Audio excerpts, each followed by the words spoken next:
இரட்சகரும் மீட்பருமாகிய இயேசு கிறிஸ்துவின் நாமத்தில் உங்கள் அனைவருக்கும் என் அன்பின் வாழ்த்துக்கள். இன்றைய நாளுக்கான வேதவசனம் லேவியராகமம் 27ஆம் அதிகாரம் 9ஆம் வசனம். ஒருவன் பொருத்தனை பண்ணினது கர்த்தருக்கு பலியிடப்படத்தக்க மிருக ஜீவனானால் அவன் கர்த்தருக்கு கொடுக்கிற அப்படிப்பட்டதெல்லாம் பரிசுத்தமாய் இருப்பதாக. ஒரு தொழிலதிபர் முதன்முறையாக விமானத்தில் பயணம் செய்தார். எதிர்பாராத விதமாக என்ஜினில் கோளாறு ஏற்பட்டிருப்பதாகவும் இடது பக்க என்ஜின்கள் நின்று போனதாக விமானி அறிவித்தார். சிறிது நேரத்தில் வலது பக்க என்ஜின்களும் நின்று போயின என அறிவித்தார்.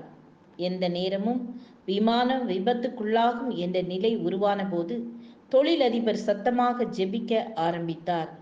தேவனே, இந்த விபத்திலிருந்து தப்பிக்க நீர் என்னை அனுமதித்தால் எனது சொத்தில் பாதியை தொண்டு நிறுவனங்களுக்கு கொடுத்து விடுவேன் என்று சத்தமாக ஜெபித்தார். என்ன ஆச்சரியம்! விமானத்தின் என்ஜின்கள் இயங்க ஆரம்பித்தது. விமானம் ஓடுபாதையில் சீராக இறங்கியது. விமானத்திலிருந்து இறங்கிக் கொண்டிருந்த தொழிலதிபரை ஒரு தொண்டு நிறுவனம் நடத்துபவர் அணுகினார். பொருத்தனை பற்றி கேட்டார். உடனே தொழிலதிபர், அடுத்த விமான பயணத்திற்கு இது பொருந்தும் என்று கூறி சென்றார். எனக்கு அன்பானவர்களே, நமது இக்கட்டுகளை நீக்கி தேவன் நமக்கு விடுதலை தரும்போது தேவனுக்கு பொருத்தனை செய்கிறோம். ஆனால் பின்னர் மறந்து விடுகிறோம் அல்லது பொருத்தனை செலுத்த மனமில்லாமல் போகிறது.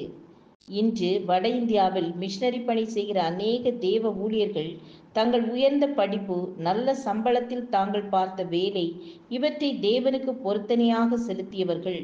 விசுவாச வீரனான ஆபேல் தேவனுக்கு காணிக்கை கொண்டு வரும்போது தன் மந்தையின் தலையீற்றுகளிலும் அவைகளில் கொழுமையானவைகளையும் கொண்டு வந்தான்.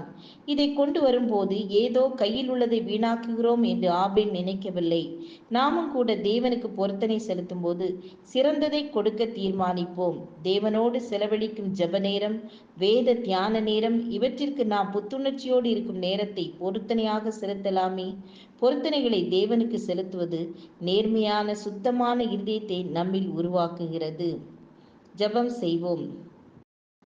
நன்மைகளின் ஆண்டவரே, நீர் எங்களுக்கு செய்யும் நன்மைகளை நினைத்து நன்றியுணர்வோடு எங்கள் தாளந்துகள், எங்கள் நேரம் மற்றும் எங்கள் பொருட்களின் பொருத்தனை செலுத்த எங்களை உம்மிடத்தில் அர்ப்பணிக்கிறோம். இயேசுவின் நாமத்தில் பிதாவே, ஆமீன், ஆமீன். God bless you.